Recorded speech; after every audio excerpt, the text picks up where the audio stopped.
Hello, my name's Eugene Sadler-Smith and I'm Professor of Organisational Behaviour, Surrey Business School at the University of Surrey in the UK.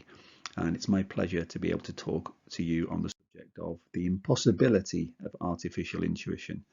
In this talk, I look at the relationship between intuition and artificial intelligence. Every year, the BBC holds a series of lectures called the Reith Lectures, named in order of Lord Reith, one of the founders of the BBC. And in those lectures, they invite world authorities to talk on important subjects of the day. This year's Reith Lecture, 2022, was entitled Living with Artificial Intelligence, and it was given by Professor Stuart Russell of University of California at Berkeley. And in that lecture, Professor Russell described the development of artificial intelligence as the most profound change in human history. Alan Turing, writing in 1951, said that once the machine learning method has started, it would not take long for it to outstrip our feeble powers. And indeed, we have seen already that the machine method has outstripped our feeble analytical powers.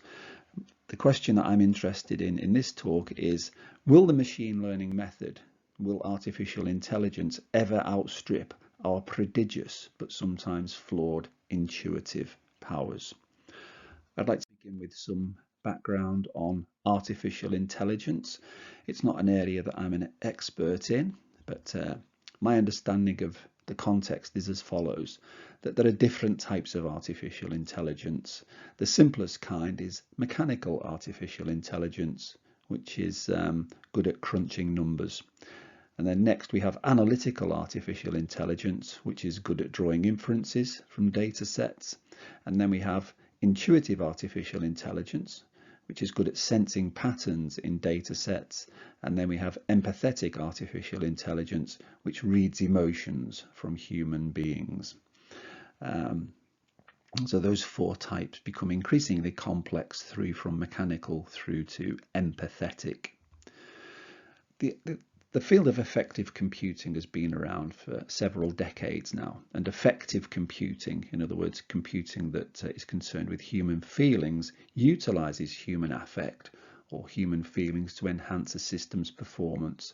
An example of that would be something called the face trace technology developed by a UK company called System 1 Technology, which uses human facial expressions, analyzes human facial expressions in order to understand how people are responding to different types of advertisements.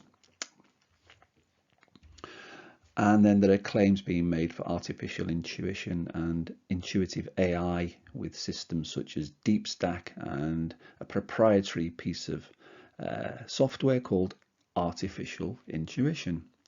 So the field is making some inroads into the area of artificial intuition.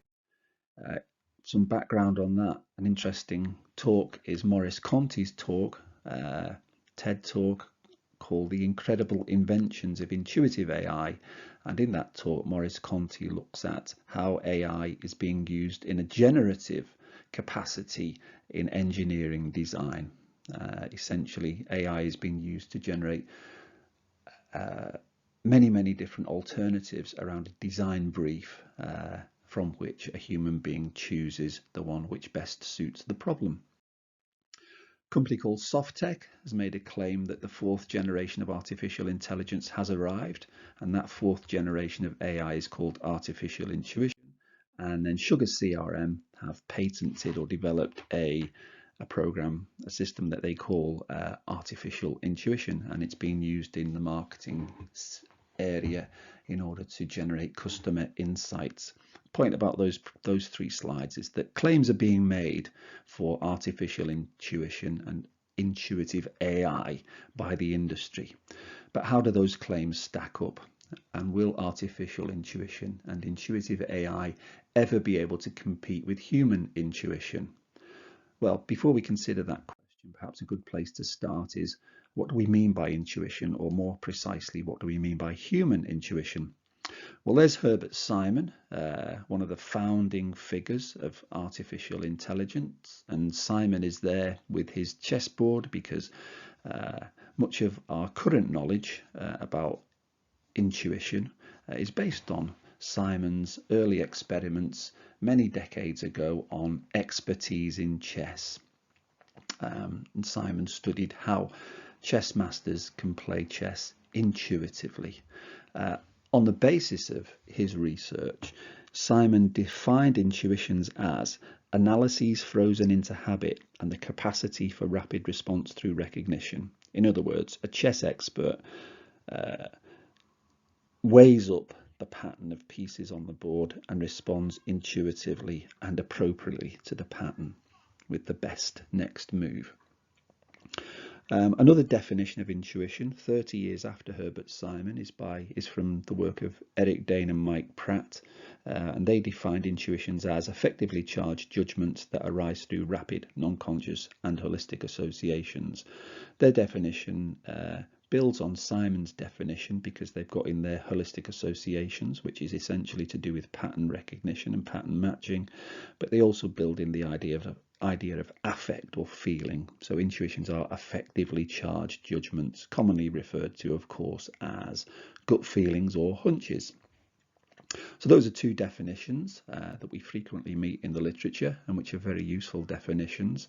How do we theorize human intuition? Well, it's most often theorized in terms of dual process theory, sometimes called the two minds model or two minds in one brain. And the two minds are system one. System one is the intuitive mind, and it can be thought of as the human brain's sensing system. And then system two, which is the analytical mind, and that can be thought of as the human brain's solving system. This distinction was made most famous by Daniel Kahneman in his book Thinking Fast and Slow. And the fast thinking is system one and the slow thinking is system two. A little bit more about the features of these two systems then. So two minds in one brain. The analytical mind is a narrow bandwidth processor. It's a controlled processor. It works by step-by-step analysis. It's conscious, it's in conscious awareness. It talks to us in the language of words. It's relatively recent in human evolutionary history, maybe 60,000 years ago, since it was developed in the human organism, and it's uniquely human, and it's referred to as System 2. On the other hand, in the intuitive mind is a broad bandwidth processor. It's a parallel processor rather than a serial processor. Processing is not controlled, it's automatic. In other words, we don't ask intuitions to happen, they simply happen of their own accord. It works on the basis of whole pattern recognition, which is Herbert Simon's idea of analyses frozen into habit and the capacity for rapid response through recognition, and Dane and Pratt's holistic associations in the previous definitions. It's unconscious, so its workings are behind the screen, if you like, of conscious awareness. All we are aware of are its outputs, and its outputs are in the language of feelings. It can't talk to us in the language of words, so it has to communicate with us in another way, and that way is through feeling, gut feelings and hunches. It's ancient. It's ancient to the extent that some psychologists refer to the intuitive mind or system one as old mind, and they refer to system two or the analytical mind as new mind. And the intuitive mind, finally, of course, is referred to as System 1. Okay, so that's some background definitions and theory of intuition. A practical application, or an example of a practical application, or the importance of intuition in business, is this quote from Jeff Bezos in a speech that he gave to the Economic Club of Washington in 2018. And in the interview, he was talking about how Amazon came up with the idea of Prime, and Prime was based on Bezos's intuition that it would work. And Bezos commented that if you can make a decision with analysis, you should do so. But it turns out in life that your most important decisions are always made with instinct and intuition, taste and heart. And indeed, the decision to make Prime wasn't based on the rational analysis, because the figures didn't really stack up. He based it on a gut feeling that it would work, and indeed it did. It was hugely successful. You can find that speech on the internet there if you Google Bezos Economic Club of Washington. It's a fascinating talk. So in summary for human intuition, we've got two minds in one brain, two systems, system 1 and system 2, and they evolved to have different but complementary functions. So we shouldn't think of them as being in opposition to each other. They complement each other. So intuition, which is system 1, is a sensing system, and analysis, which is system 2, is a solving system. Intuition senses and analysis solves. Intuition is good at sensing, analysis is relatively good at solving, but of course it's being outperformed in that area by computers. More about that in a minute or two. We shouldn't really talk about human intuition in the singular, because in fact there's more than one type of intuition. There are at least 4 types. The first one is expert intuition, and that's Herbert Simon's analyses frozen into habit. There is social intuition, and that's based on the idea of thin slicing, where we arrive at a social judgment of a person within the first 6 seconds, based on Ambardi's research from the early 2000s. Moral intuition, gut feelings are rationalized post hoc, and that's based on Jonathan Haidt's work. And creative intuition, where we have things called intimations or feelings which lead to insights. What I'm going to do is leave social and moral intuition for another occasion and focus on expert intuition and creative intuition, because I think these two illustrate the challenges around artificial intuition best. So a few words about expert intuition. So expert intuition, what is it? Well, it's domain specific. What do we mean by domain specific there? We mean that if I'm an expert firefighter and I respond intuitively to fighting fires, then I can't be an expert in a different domain, such as trading in a stock market or being a university lecturer. So expert intuitions are domain specific. They are confined to the domain of expertise.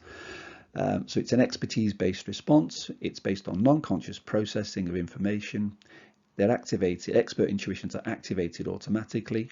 They work on the basis of matching of complex patterns of multiple cues against previously acquired prototypes or scripts that are held in long-term memory.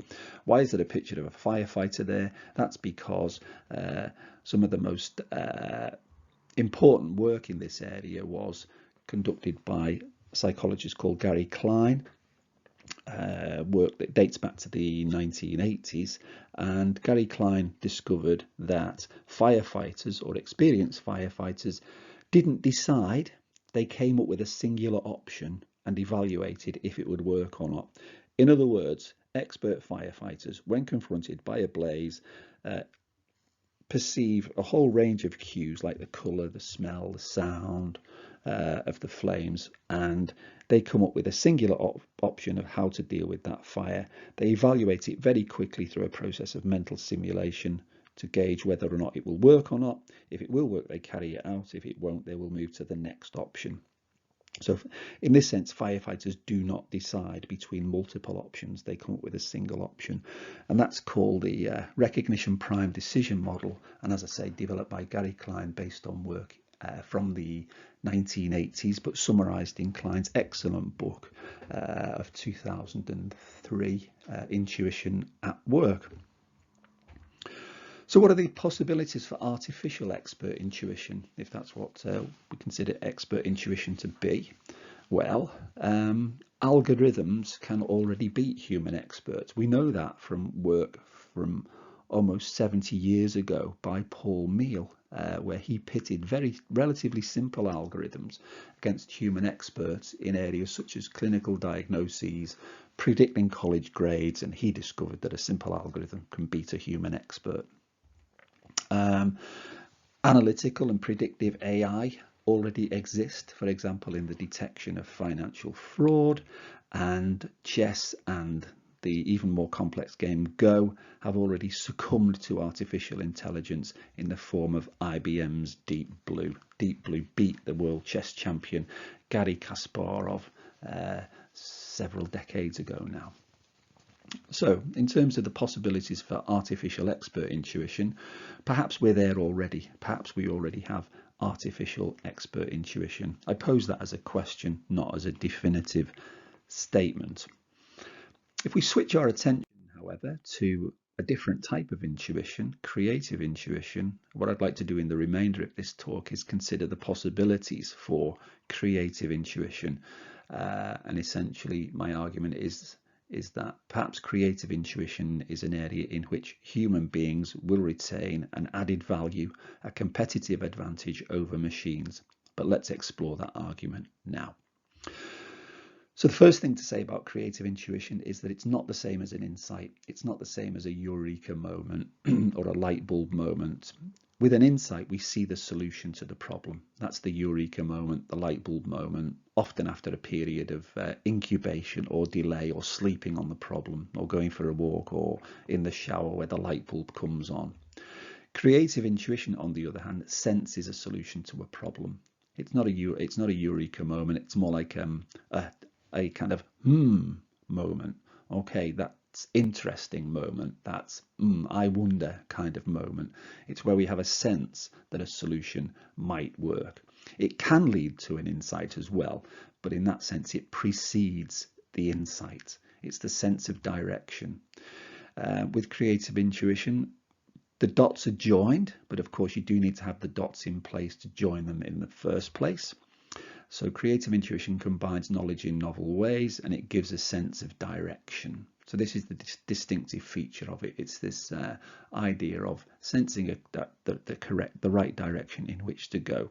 So how would we define it? I'd define creative intuition as an affectively charged judgment, i.e. it's a feeling, that orients behaviour in a direction that may lead to a creative, that is a novel and useful outcome. So we can say then, all right, to put three things into perspective. Insight sees. With insight, we see the solution to the problem. Analysis solves. With analysis, we solve a problem. With intuition, we sense a solution to the problem. So in terms of the distinction between insight, analysis, and intuition, I think the distinction is between seeing, solving, and sensing. All right. As an example then of this idea of creative intuition as sensing a way forward, a good place to look is in the highest level of human achievement, and that of course is in the Nobel Prize. And here's Michael S. Brown, who won the prize in medicine in 1985 for his discoveries about cholesterol regulation. And Michael Brown said this in his acceptance speech. He said that as we did our work, I think we almost felt at times that there was a hand guiding us, because we would go from one step to the next and somehow we would know which was the right way to go. And I really can't tell you how we knew that it was necessary to move ahead. So that's an interesting quote that captures this idea of creative intuition as giving inventors, scientists, artists, and managers, of course, a sense of direction, a sense in which to go. Victor Dorfler and Colin Eden interviewed a number of Nobel laureates, and the Nobel laureates that they interviewed, they came to the conclusion that for the NLs, for the Nobel laureates that they have investigated, no significant research result has been achieved without intuition playing a major part in the process, which is a very interesting finding from the Nobel laureates. Intuition plays an important part in the highest level of human achievement and creative discovery. So then, if that's some of the background to creative intuition, this idea of it as a sensing function, and almost foresight as well, then what are the possibilities for artificial creative intuition? Well, Lexus, for the Lexus ES advertisement, used artificial intelligence to generate the script for an award-winning advert for their car. They did it by analysing the scripts for award-winning advertisements from previous years, and then the machine used those scripts to generate a new script for a new product.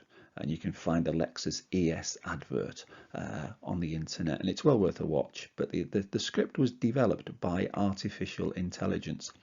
So artificial intelligence is able to develop scripts for advertisement. However, of course, it does so by analysing previously developed creative scripts that were developed by human beings.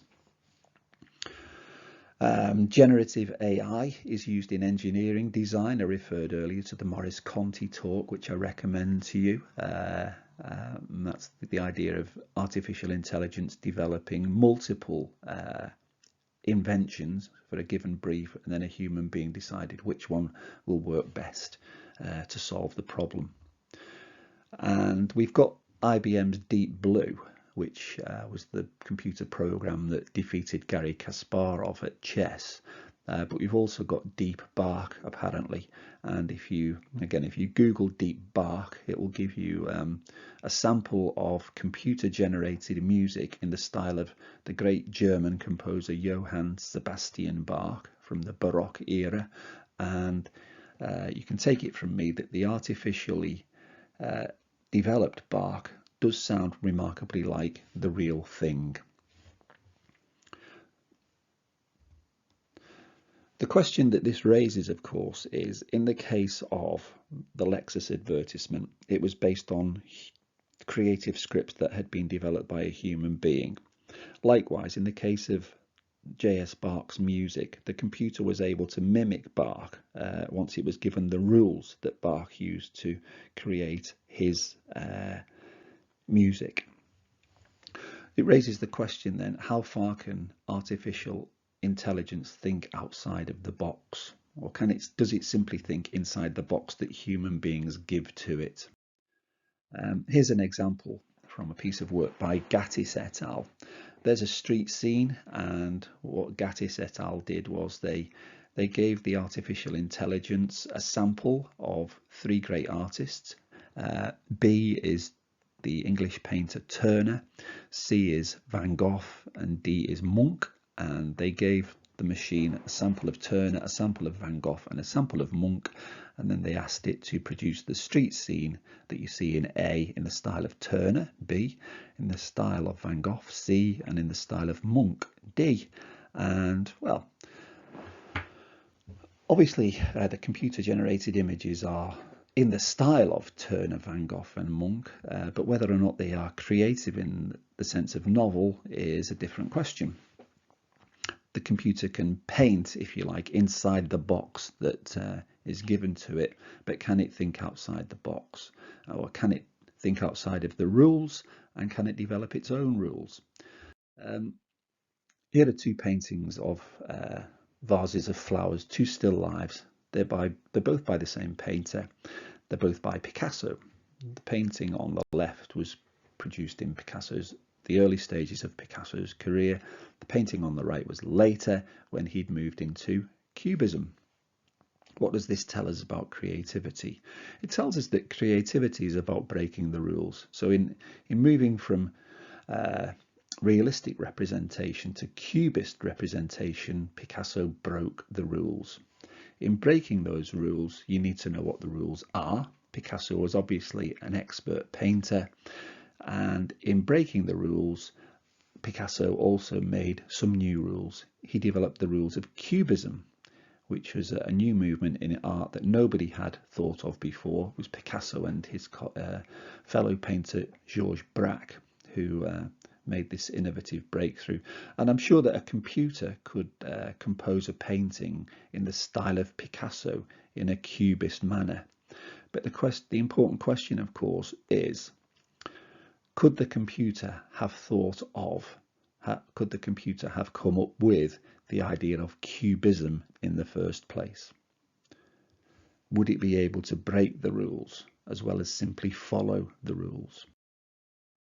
If you want a more down-to-earth example, let's think about normal PowerPoint versus computer-augmented PowerPoint slides. People often compliment me on the quality of my PowerPoint slides. People say they look nice. So I'll let you into a big secret. I cheat because I use artificial intelligence to develop my PowerPoint presentations. And how do I do that? I do that using the designer function in PowerPoint. So here's some random Latin text with 2 random images on the right, and you can ask PowerPoint to come up with design ideas based on that text and those images. Here's a screenshot of what it gives you. So there's the original input on the left, and then some of the designs it comes up with are on the right there. It can come up with as many as 20 or 30 different designs before it eventually runs out of ideas. And you can see the first 2 are okay, 1 and 2. They might do the job. The 3rd, the 4th and the 5th look dreadful. My point here is that the machine can develop alternatives, but it's down to me as an experienced, shall we say, expert user of PowerPoint to decide what will work. And so based on the designs that the computer gave to me, I decided to go for this, which I hope you will agree was better than the original. It looks much nicer, doesn't it? But it was down to me to choose the one which looks nice. The computer can't do that. All it can do is generate the alternatives. So a human being is required at some stage in the process to make some decision. And my decisions about choosing this one really isn't, it's not an analytical decision, it's an intuitive decision. It's my intuitive sense for what will work with a given audience. It's almost like an aesthetic decision as well. Say, that looks nice, I think that will work, I feel that will work, rather. Okay, so there's a mundane example of it. So some conclusions about the possibilities for intuitive artificial intelligence. Artificial intelligence and creative intuition, as far as their relationship is concerned, then, well, artificial intelligence thinks creatively, so it can come up with a painting in the style of Turner, Van Gogh and Munch, but it can only do so inside the box that humans give to it.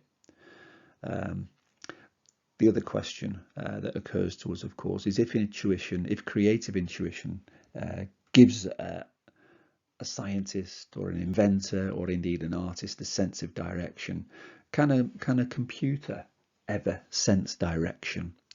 A computer has a prodigious solving system, but can it ever develop a sensing system in the same way that human beings have a sensing system? That brings up questions, of course, about the relationships between human intelligences and artificial intelligence, because, of course, as human beings, we have more than one intelligence. For a start, we have an analytical intelligence and an intuitive intelligence in terms of dual process theory. But as far as the relationship between human intelligence and artificial intelligence is concerned, then it's not a question of either human intelligence or artificial intelligence. It's a question of both human intelligence and artificial intelligence. In other words, it's a question of how those two resources, if you like, for decision making, the human and the machine, work together and complement each other. There are a couple of ways in which that can work. There's the confirmatory method, which is from human intelligence to artificial intelligence. For example, an expert's intuitive judgment can be evaluated by artificial intelligence to test whether it would work or not, to assess whether it would work or not. And then an exploratory method, which is essentially the method that I explained with the PowerPoint, and the generative engineering design in Maurice Conti's TED talk that I've referred you to. Artificial intelligence's alternatives are evaluated by a human expert. So the human expert can evaluate it in terms of taste and heart, to use Jeff Bezos's words from the quote I gave earlier about Amazon Prime. And then we could think, well, perhaps there's a hybrid intelligence out there, which is a hybrid of the artificial and the human. And what would a hybrid intelligence do? A hybrid intelligence would use the different types of artificial intelligence and human intelligence for what they are best at. It would leverage the strengths of each to give superior results. So the unique functions of artificial intelligence, for example, mechanical artificial intelligence to generate a large number of alternatives, is where AI can add value. But where can human beings add value? Well, the unique functions of human intelligence might be the selection from a large set of alternatives by the human being empathizing intuitively with the end user. So, for example, in the PowerPoint case, that would be the case of me empathizing intuitively with what would work from the multiple PowerPoint designs produced by the computer to decide which one will work. And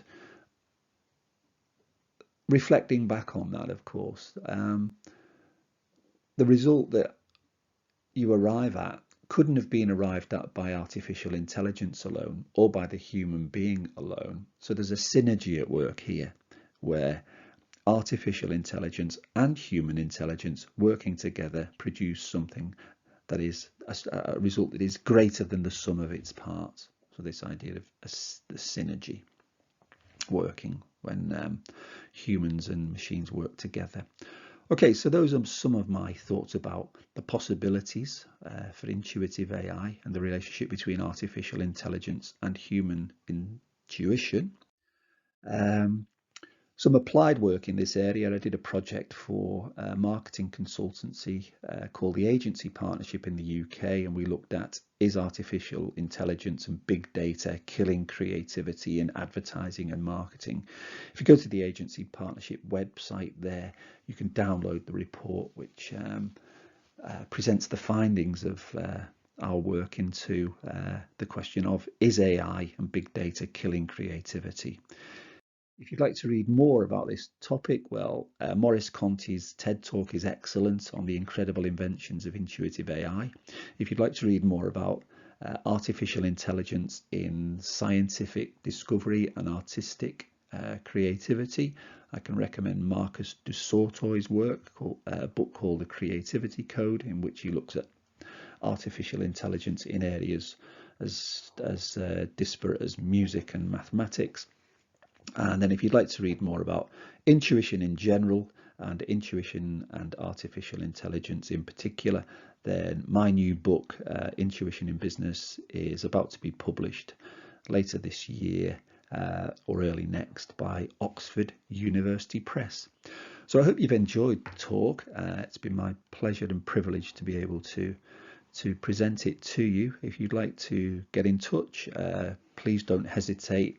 My email address is there, e.sadler-smith@surrey.ac.uk. I hope you enjoyed the talk and I look forward to hearing from you. Thank you very much. Bye-bye.